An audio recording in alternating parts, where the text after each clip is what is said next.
नमस्कार दोस्तों, ज्ञान होना चाहिए यूट्यूब चैनल पर आप सुन रहे हैं जैस्मीन की कहानियाँ। नमस्कार साथियों, ज्ञान होना चाहिए चैनल पे आप सभी का हार्दिक स्वागत है। आज जो कहानी मैं आपके सामने लेके आई हूँ उसका शीर्षक है मैराथन। एक बार की बात है, एक बच्चा एक बड़े स्कूल में पढ़ाई करता था। हर साल फर्स्ट आना उसकी दिनचर्या थी और लगातार पढ़ाई में लगे रहना, खेल कूद में आगे रहना और स्कूल के हर कार्यक्रम में आगे रहना उसका शगल था। स्कूल का मेन मॉनिटर भी वही था। प्रिंसिपल और टीचर्स उसको बहुत पसंद करते थे। वो लड़का एक बड़े घर का लड़का था। उसके माता पिता अमीर थे, अच्छा घर था, सब कुछ था उसके पास, लेकिन स्वभाव से बहुत सरल और सहज था। अपनी और साथियों के साथ मिलजुल के रहता, बहुत अच्छा बिहेव करता उनके साथ। घमंड नाम की कोई चीज़ उसके अंदर नहीं थी। उसके इस सरल व्यवहार को देख के उसके बहुत से स्कूल में दोस्त भी थे। टीचर्स उसको बहुत प्यार करते थे और मॉनिटर होने के नाते हर चीज़ पे नज़र भी रखता था।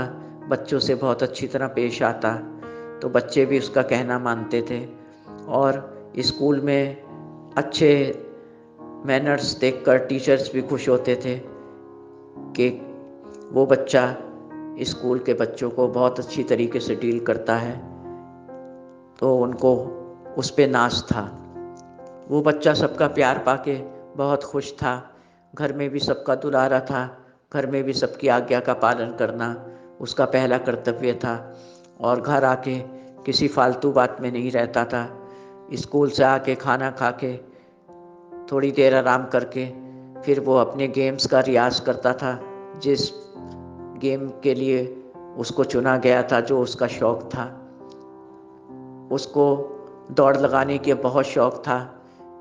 कई साल से वो, जब से बचपन से बड़ा हो रहा था, तब से वो इस खेल में बहुत अपना मन लगाता था। उसको शौक था कि कभी भी फाइनल होंगे तो मैं ज़रूर इसमें भाग लूँगा, इसलिए वो रियाज बरकरार रखता था।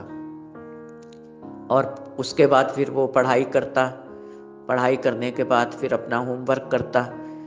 इस तरह से ट्यूशन पढ़ना, सब करना उसने अपना एक ज़्यादा से ज़्यादा पढ़ाई और स्कूल का ये काम, और फिर इसके बाद गेम्स में दौड़ लगाने वाला काम मैनेज कर रखा था।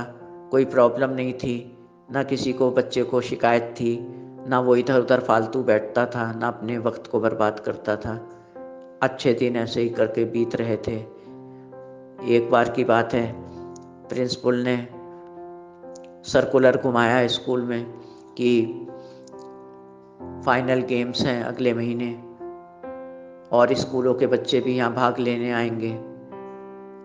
आप लोग अपनी तैयारी करिए, जिस जिस गेम्स में आपको खेलना है आप लोग टीम में अपने नाम लिखवा दें टीचर्स को अपनी अपनी क्लास में और रियाज करें।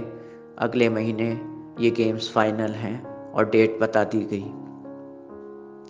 सब बच्चे अपने अपने गेम्स का रियाज करने लगे। प्रिंसिपल ने 1 घंटा अलग से स्कूल में गेम्स के लिए रखवा दिया ताकि बच्चों का टीचर रियाज करा सकें। और कुछ बच्चे घर पे भी रियाज करते थे छुट्टी होने के बाद। तो ये बच्चा भी, जो दौड़ में शामिल होने के लिए रियाज कर रहा था काफ़ी सालों से, इसने भी अपना रियाज नहीं छोड़ा। स्कूल में भी करता रहा और घर पे भी जाके। दिन बीत रहे थे धीरे धीरे। वो तारीख पास आ रही थी जिसमें फाइनल गेम्स होने थे। बच्चा बहुत खुश था कि मैं अपना रियाज कर रहा हूँ, अगर ऊपर वाले ने चाहा तो मैं ज़रूर इस बार भी गेम्स में भी फर्स्ट आऊँगा। ये सोचते सोचते वो रोज़ रियाज करता। देखते ही देखते वो फाइनल दिन आ पहुँचा। गेम्स होने लगे एक एक करके, कभी खो खो, कभी कबड्डी, कभी कुछ और। इस तरह से खेल आगे बढ़ रहे थे।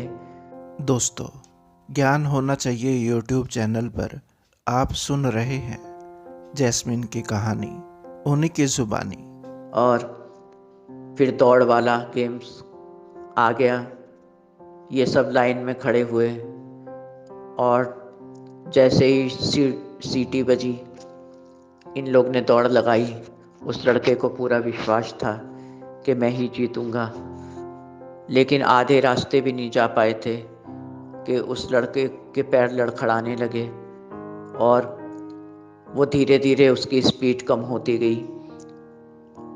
सारे लड़के आगे निकल गए, वो सबसे पीछे रह गया। फिर उसने हिम्मत ना हारी, लंगड़ाते और लड़खड़ाते हुए उसने अपनी दौड़ जारी रखी। लेकिन लड़के और दूर हो गए थे, मंजिल भी दूर थी। आगे जाके वो गिर पड़ा, पैरों ने जवाब दे दिया था। फिर भी उसने घसीटते हुए, जबकि लड़के और मंजिल बहुत दूर थी, तब भी उसने अपनी जारी रखी, जिस तरीके से घसीट के, हाथों के बल, पैरों के बल। लेकिन थोड़ी देर में उसकी वो हिम्मत भी जवाब दे गई। उधर वो जो लड़के दौड़ रहे थे, उसमें से 3 लड़कों ने मंजिल छू ली एक एक करके, फर्स्ट, सेकंड, थर्ड की, और फाइनल हो गया ये गेम भी। बाद में सब लोग दौड़ के उस लड़के के पास पहुँचे और उसको उठाया, पानी पिलाया, उससे पूछा क्या हुआ तुम्हें।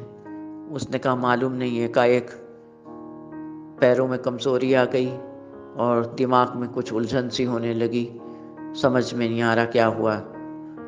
वैसे मुझे तो कोई बीमारी नहीं है। जैसे तैसे करके प्रिंसिपल ने उसके घर भिजवाने का इंतज़ाम किया और कुछ लोग उसको स्कूल के उसके घर तक छोड़ने गए। माता पिता उसकी हालत देखकर घबरा गए, सब घर वाले इकट्ठा हो गए। तो लड़के ने बताया कि कोई बात नहीं है, मैं दौड़ रहा था तो मुझे कुछ अजीब सा लगा और मेरे पैरों में दर्द होने लगा।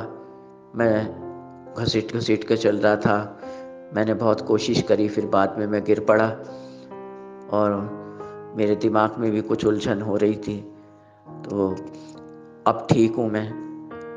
उसे लिटाया गया पलंग पे, डॉक्टर को बुलाया गया, टीचर्स को रुखसत किया गया, जो आए थे साथ में बच्चे उनको भी शुक्रिया अदा करके उनको वापस भेजा गया।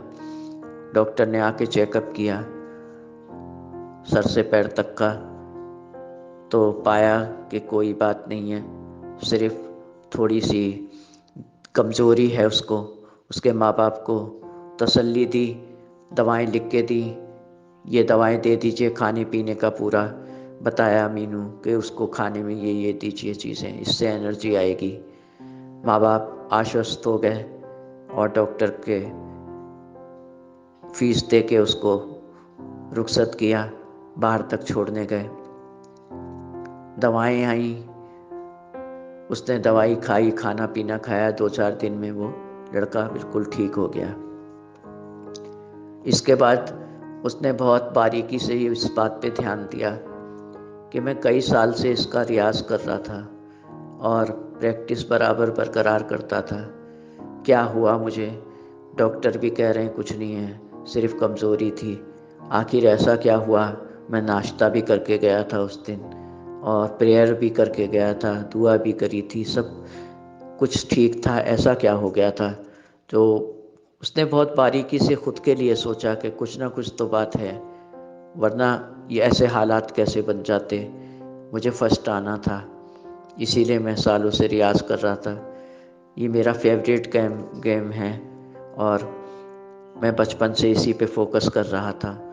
फिर क्या हुआ? तो उसने चिंतन मनन किया, आखिर में पाया कि मैं ओवर कॉन्फिडेंस का शिकार हो गया था। क्योंकि मैं सालों से दौड़ लगा रहा था, तो स्कूल में और घर में जो मैं प्रैक्टिस करता, तो उसमें मैं हमेशा फर्स्ट आता था। बच्चे पीछे रह जाते थे, चाहे घर के, मोहल्ले के हों या फिर स्कूल के बच्चे हों, तो मैं हमेशा फर्स्ट आता था। और सब बच्चे जब पीछे रह जाते तो मुझे बेफिक्री हो जाती कि मैं ही जीतूंगा। इस तरह से ये ख्याल उस दिन भी मेरे दिमाग में था। दोस्तों, ज्ञान होना चाहिए यूट्यूब चैनल पर आप सुन रहे हैं जैस्मिन की कहानी, उन्हीं की जुबानी। और जो बच्चे साथ में उसके दौड़ने आए थे वो भी प्रैक्टिस ही करके आए थे, और उनका पूरा ध्यान लक्ष्य पे था। और इनको ये बेफिक्री थी, इस लड़के को, कि मैं तो हमेशा जीतता हूँ, मैं हमेशा ही जीतूंगा, क्योंकि अभी तक सारी प्रैक्टिस में मैं जीतता रहा हूँ और मुझे भरोसा है कि मैं फर्स्ट आता था तो अब भी आऊँगा। इसने ओवर कॉन्फिडेंस के चलते अपने को उस बंधन में बांध लिया जिसमें नहीं बंधना था। इसको पूरी ताकत से, पूरे जोश से, जैसे और बच्चे अपने लक्ष्य पे ध्यान दे रहे थे, इसे भी उसी लक्ष्य पे ध्यान देना था। लेकिन ये बहक गया एंड टाइम पे और बच्चे आगे निकल गए। और जैसे कि कोई शारीरिक कमज़ोरी तब होती है जब मानसिक कमज़ोरी होती है। जैसे कि हम ज़्यादा सोच लें तो हमारे सर में दर्द होने लगता है, और हम अगर ज़्यादा गुस्सा कर लें तो हमारे शारीरिक कमज़ोरी भी आ जाती है। इस तरह की दिक्कतें उस लड़के के साथ भी थी। जब वो ओवर कॉन्फिडेंस का शिकार हुआ तो नर्वस होने लगा। इस तरह से कमज़ोरी उसके ऊपर हावी होती रही, मानसिक रूप से परेशान था और फिर शारीरिक रूप में भी परेशान हो गया। इस तरह वो अपने लक्ष्य को छू ना पाया। दूसरे बच्चे फर्स्ट सेकंड थर्ड आके उसके सामने से निकल गए और वो देखता रह गया। उसने सोचा कि कोई बात नहीं। उसने प्रण किया कि अब मैं कभी भी, चाहे पढ़ाई का मामला हो, चाहे किसी काम का या खेल कूद का, मैं ओवर कॉन्फिडेंस को कभी अपने ऊपर हावी नहीं होने दूंगा और नए सिरे से फिर गेम्स की तैयारी करूंगा और इस बार मैं ज़रूर निकल जाऊंगा सबसे आगे और मैं फर्स्ट आके दिखाऊंगा। 1 साल के बाद फिर गेम्स होने थे। उसने कमर कस ली कि अब चाहे कुछ भी हो, मैं फर्स्ट आके दिखाऊंगा और मैं अपने लक्ष्य पे पूरा ध्यान दूंगा, इधर उधर की बातें नहीं सोचूंगा। वो रोज़ प्रैक्टिस करने लगा। धीरे धीरे दिन गुजरते जा रहे थे। पढ़ने का भी ध्यान देता था, फर्स्ट आता रहा। एक्टिविटीज़ में भी भाग लेता रहा, चाहे ड्रामा हो या कुछ भी हो, फंक्शन हो कोई स्कूल में, सब तरफ ध्यान दे रहा था और गेम्स से भी उसका ध्यान ना हटा। प्रैक्टिस बराबर उसकी बरकरार थी। घर पे बराबर वो मैदान में एक नियत समय पे पहुंच जाता और दौड़ लगाता बच्चों के साथ। उसका पैशन यही था बचपन से, कोई दिक्कत नहीं थी। प्रैक्टिस करता रहा। आखिर धीरे धीरे दिन गुजरते गए और साल का फिर वो दिन हाजिर उसके सामने हो गया कि गेम्स का दिन आ गया।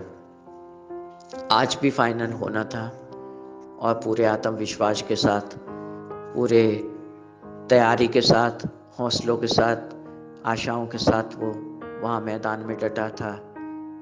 जैसे ही सीटी बजी, उसने अपने लक्ष्य की तरफ दौड़ लगा दी। सारे बच्चे भाग रहे थे, वो भी भाग रहा था। धीरे धीरे करके वो सबसे आगे निकलने लगा और देखते ही देखते सब बच्चों से आगे जाके उसने अपने लक्ष्य को छू लिया और उसका चेहरा आत्मविश्वास से दमक रहा था। वो फर्स्ट आ चुका था। पीछे 2 बच्चे जो थे सेकंड थर्ड आए, सब बहुत खुश थे, सब उसको शाबाशी दे रहे थे। जब इनाम मिलने लगे, उसको भी बहुत अच्छे इनाम मिले, मेडल मिला और प्रिंसिपल सर ने उसकी तारीफ़ करी सबके सामने कि यही वही बच्चा है जो पिछले साल मैदान में लड़खड़ाता रहा, फिर गिर गया था, जिसको हम लोग घर छोड़ के आए। और पूरे आत्मविश्वास के साथ आज उसने अपनी मंजिल को छू लिया। आज हम अपने हाथ से इसको मेडल दिया तो ये कितना खुश था। वो लड़का भी प्रिंसिपल सर के और अपने टीचर्स के पैर छू के और बहुत धन्यवाद देकर अपने घर खुशी खुशी चला गया। दोस्तों, ज्ञान होना चाहिए यूट्यूब चैनल पर आप सुन रहे हैं जैस्मिन की कहानी, उन्हीं की जुबानी। घर जाके अपना मेडल और इनाम दिखाए। घर वाले बहुत खुश थे। घर वालों को अपनी कमी बताई कि इस वजह से मैं पिछले साल फर्स्ट ना आ सका। फर्स्ट तो दूर में दौड़ ही नहीं पाया, सबसे पीछे मैदान में गिरा पड़ा रहा। और आज मैंने सिर्फ मेरी आंखों में एक लक्ष्य था और जहन में आत्मविश्वास। इसके अलावा मेरा दिमाग और दिल बिल्कुल खाली था। दो चीज़ों के अलावा तीसरी बात मेरे दिमाग में नहीं थी। आंखें लक्ष्य पे लगी हुई थी। मैं पूरी तरह से पूरी ताकत से दौड़ रहा था। किसी से कोई कंपटीशन नहीं, कुछ नहीं, बस मुझे अपने लक्ष्य को देखना था, जो कि मैं देख रहा था। इसलिए मैं फर्स्ट आ गया। और इसके बाद माता पिता ने उसको बहुत शाबाशी दी, बहन भाइयों ने भी। और माता पिता ने उसको अलग से इनाम दिए। एक पार्टी रखी गई जिसमें सारे रिश्तेदारों को बुलाकर उस लड़के के साथ सबको बहुत अच्छी पार्टी दी और उसको रिश्तेदारों ने भी बहुत इनाम दिए। इस तरह उस लड़के का आत्मविश्वास बढ़ाया। साथियों, हमें भी अपने फन में माहिर होने के बाद कभी भी ओवर कॉन्फिडेंस का शिकार नहीं होना चाहिए। बहुत बार हम बहुत अच्छे से किसी भी फ़न को जानते हैं, अपने पसंदीदा काम को, चाहे वो कोई सा भी हो, सिलाई का, बिनाई का, कढ़ाई का और पढ़ने का, जिस भी फ़न का काम है, गेम्स का, हम शुरुआत अच्छी करते हैं और हमारी हर बात सही रहती है। लेकिन अगर हम ओवर कॉन्फिडेंस के शिकार होते हैं तो धोखा खा ही जाते हैं, क्योंकि हमारे दिल जहन में एक बात बसी रहती है, हमें आता है, हम कर लेंगे, देखा जाएगा। जिनको नहीं आता वही सीखें, हमें क्या करना, हमें तो आता है। ये सब बातें हमको हमारी प्रैक्टिस से रोकती हैं, जो लगातार हमें करना है, क्योंकि इससे निखरता है इंसान। रोज़ रोज़ प्रैक्टिस करने से कोई नुकसान नहीं है, बल्कि हमेशा इंसान जो है रिचार्ज रहता है, रिपेयर रहता है और हर चीज़ को बार बार उसे दोहराने से उस फन में माहिर होता चला जाता है। इसलिए कभी अपने दिमाग में ये बात ना लाएं कि हमें आता है, हम कर लेंगे, देखा जाएगा, और लोगों को करने दो, हमें क्या करना, हम तो कर ही लेंगे। ये सब बातें जहन में आने से हमारा काम भी बिगड़ता है और हम पिछड़ भी जाते हैं। जो लोगों से उम्मीद नहीं होती वो हमसे आगे निकल जाते हैं। साथियों, आत्मविश्वास बहुत अच्छी चीज़ है। अगर ये जहन में रहता है और नज़र लक्ष्य पे, कोई भी बात हमको डिगने नहीं देती अपने लक्ष्य से, हम मंजिल को पा ही जाते हैं। इसलिए आज से हम ये वादा करें कि हम किसी भी फ़न में चाहे कितने भी माहिर क्यों ना हों, हमें रियाज़ करना है हर चीज़ का, लगातार अपने को उसमें लगाए रखना है। और कंटिन्यूएशन से बहुत आसानी भी होती है, हर काम को करने से कोई परेशानी नहीं होती। हम मंझे हुए कलाकार की तरह उस काम को करते ही चले जाते हैं, कोई दिक्कत पेश नहीं आती, क्योंकि हम उस फन में बहुत अच्छे से माहिर हो चुके होते हैं। पूरे आत्मविश्वास के करने से उस काम को हमको बहुत अच्छा फील रखता है और वो काम आसान भी लगता है दोस्तों। इसलिए आज से हम ये वादा करें कि कभी भी ओवर कॉन्फिडेंस को कभी ज़िंदगी में अपने पास ना आने देंगे और खुशी खुशी बहुत अच्छी तरह पूरी हिम्मत के साथ और आत्मविश्वास के साथ उस काम को संपन्न करेंगे। इसी के साथ मैं इस कहानी को ख़त्म करती हूँ। साथियों, अगर आप सबको मेरी ये कहानी पसंद आई हो तो प्लीज़ इसे लाइक करें, सब्सक्राइब करें। आपका जीवन मंगलमय हो, बहुत बहुत खुशियाँ आपके कदम चूमें, ईश्वर से प्रार्थना है। हमेशा आपको आपके मन की मुरादों को और आपकी सोची हुई बातों को ईश्वर पूरा करे।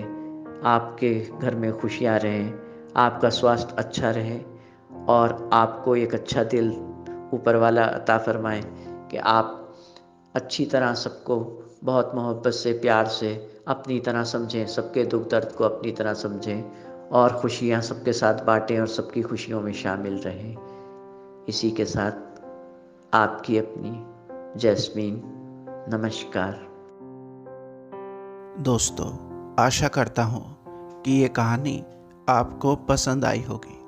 वीडियो को लाइक और चैनल को सब्सक्राइब ज़रूर करें। धन्यवाद। आपका अपना संसार। नमस्कार। आपका दिन शुभ और जीवन मंगलमय हो।